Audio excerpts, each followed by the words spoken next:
All right, wonderful people, welcome back to this wonderful channel where we bring you back-to-back update and information as you what. In case you have not joined our social media handle, what are you waiting for? Kindly go ahead and subscribe, like, comment, share, and also remember to all your notification buttons so that whenever our news drop, you will be the first who will collect them.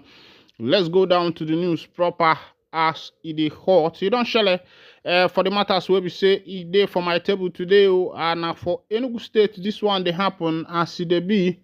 The matter where they for my table be say the governor will be say they for Enugu State, they don't collect Chioma Ajunwa, and as it dey be, they say the man don't trauma.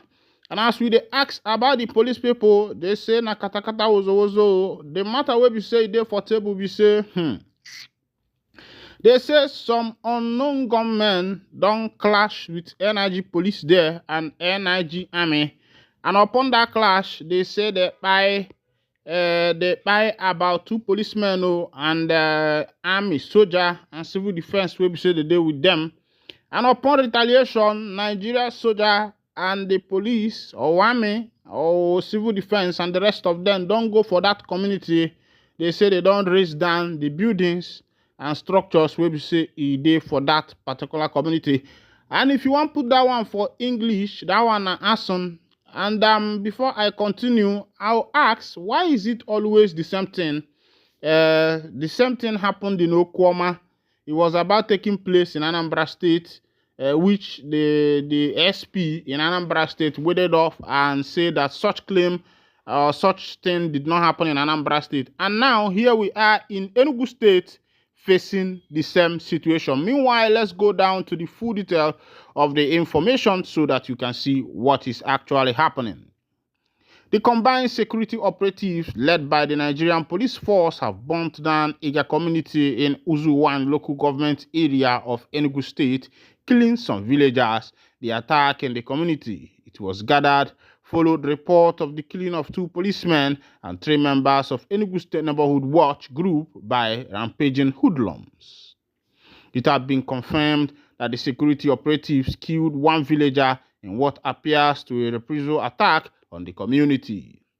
It was gathered that the hoodlums had on Friday evening attacked and killed the security operatives at Ada Rice Production Nigeria Limited, a farm settlement close to the community, following an operation by the suspected Eastern Security Network members to comb the area to ward off invading headers who had attacked the nearby Nimbo community earlier in the week, killing 4 mourners. Village sources told journalists in Enugu on Monday that a day after the attack on the security operatives, the operatives comprising personnel of the Nigerian Army and the Nigerian Police Force invaded the community Saturday night, burning houses and shooting sporadically. A viral video also showed several houses, motorcycles, and other properties burning in the raging flames, while some shops were looted in the community. A voice heard in the background of the video said, "This is Iga community being burnt down by military and the police from Adani division. They are burning houses and shooting sporadically and on people. The community is in danger. Come to our aid. We are not safe. They are shooting at us." The development, it was gathered, prompted a protest by women and children in the community, whose video also went viral on Sunday. One of the villagers who spoke to newsmen on the condition of anonymity said that the security operatives razed several houses during the invasion of the community. Last night, army and police invaded Iga community and burnt many houses, and in the process, one of us, Richard Okoye, died. He was returning for his life when he fell and died. They came into the community yesterday, Saturday, at about 10 p.m. and stayed till 12 to 1 a.m., burning houses and looting people's shops. We all ran away and asked our youth not to retaliate. While disclosing that those who had alternative had fled their homes, the villagers added that those still taking refuge in the forest were not living in fear, not knowing whether the attack would continue. Meanwhile, the Enugu State Police Command has confirmed the attack, even as the command was conspicuous silent on the reprisal attack. According to the command, the attack was unprovoked and unwarranted. gruesome murder of 2 policemen and 3 neighborhood watch group members carried out by harbored criminals members of Iga community in Uzu 1 local government area in the evening hours of Friday, May 3rd, 2024. The command spokesperson, Daniel Ndukwe, who confirmed the incident in the statement on Monday, said that when the incident happened, a combined security team of 3 policemen and 4 neighborhood watch group provided security for a team of visiting investors from Lagos on a tour of a proposed agricultural investment site in the area. However, the team was ambushed and attacked by a large group of criminal elements who opened fire on them. Upon the provoked sudden attack, members of the team scampered for safety, while an assistant superintendent of police, ASP, who led the team, one neighborhood watch personnel, and 3-member team of investors were later rescued by police team that immediately mobilized to the crime scene. But the eventuality, murdered members of the team went missing and unaccounted for. However, in the course of a full-scale investigation and a search of manhunt operation launched thereafter, 3 male suspects to have masterminded the attack were arrested. Their revelation during interrogation led to the discovery and recovery of the slain policemen and neighborhood watch group members in the forest on May 4, 2024. Their lifeless bodies were taken to the hospital, confirmed dead by doctors, and deposited in the mortuary for preservation and autopsy. My people, now don't see as it happen. This one is happening live at Iga, Enugu State. These people complained that they were attacked by hoodlums, and on the reprisal, it was on the community as it is. Meanwhile, get as it be, where it never be before. Our prayer is all them now. Our prayer is that make another one know they happen again. But meanwhile,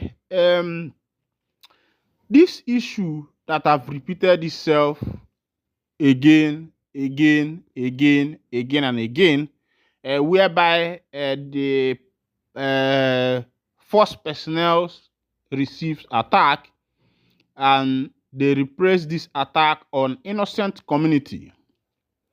The reason why these security forces were created was because the government knew that one day there will be an attack, one day there may be an armed robbery, one day somebody might be attacked or robbery could occur. And when these things happen, I don't think it is expected of the NIG forces to repress this attack, on innocent community. Why not have an investigation? Why not have an investigation? Let there be an investigation, so you will be able to find out who is doing who and what is actually happening in that community, and who are the people involved in the crime that was carried out. But repressing the attack on the entire community is uncalled for. Is uncalled for. Look at what these soldiers are doing. Yes, they have lost their men. They should be angry. They should not rest. But their anger should have led them to proper investigation. And also because this community you are burning down, these hoodlums you are talking about are also a threat to that community. So now, why should this community be the ones that will be, suffering the brunt of other people's indiscipline?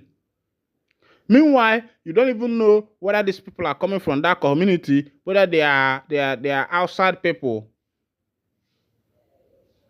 I want to say again, also emezina. The buyer can on another information where just the leak for my table now be say Mazen Nandekano's lawyer said that Mazen Nandekano is not facing treasonable felony. Let's go down to the full detail of that information. They say, contrary to media reports, the leader of the indigenous people of Biafra, Mazen Nandekano, currently has no treasonable felony among other charges preferred against him by the federal government.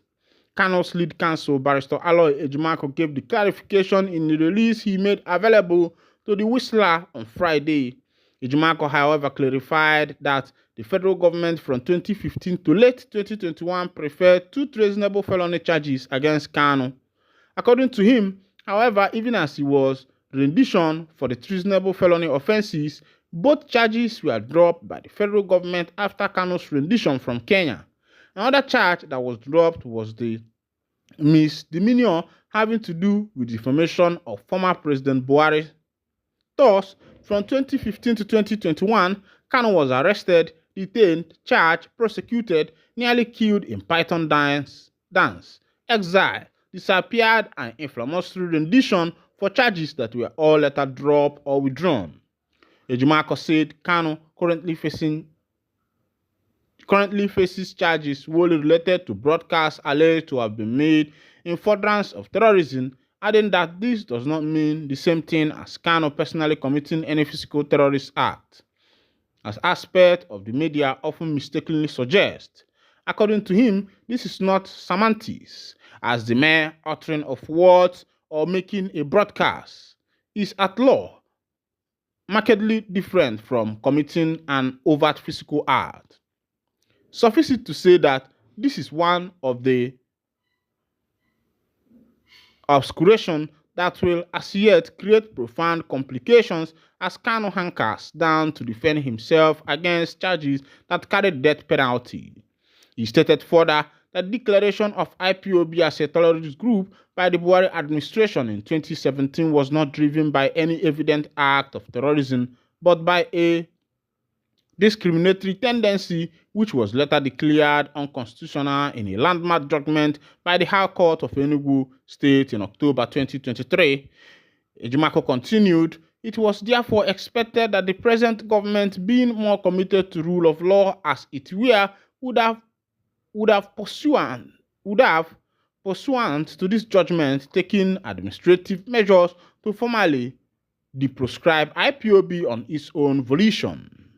He also stated that the judge of the Supreme Court in December last year unequivocally exonerated Kano from any notion of having jumped his bail in September 2017, adding that the Supreme Court, which was made aware of the penitent judgment of Abia State High Court of January 2022, quoted copiously from that judgment in making its determination that rather than Kano, it is the federal government that is solely responsible for Kano's inevitable flight to exile. The Supreme Court, Ejimakor explained further, determined that Kano's bail should not have been revoked, that it was obtained by deception, and that his extraordinary rendition was a criminal act. He said it was therefore a dilemma and oxymoron that those who committed grave criminal acts against Kano are amongst those detaining and prosecuting him. In his view, Kano's ordeal began in 2015 when Mazi Nnamdi Kano professed commitment to self-determination for his people. He said Kano is possessed of a protected political opinion which Buhari's government timidly considered criminal and thus sought to suppress it by means of punishment of some sort. This is exactly the reason the United Nations Human Rights Council had in July 2022 directed for Nnamdi Kano's unconditional release and discontinuation of his trial. Ejimakor added that copious international tribunals had also weighed in against Kano's trial and his continued detention, averaging that as the trial is dotted to proceed apace. It remains to be seen if Nigeria will ultimately succeed in insulating itself from its treaty obligation. He urged the press to be guided by the foregoing verifiable facts in their future publication regarding Kano's case. My brother, I don't see as it happen that matter, and I want to say concern Mazi Nnamdi Kano. But now here I got the one that they cut in. Thank you for listening. God bless you.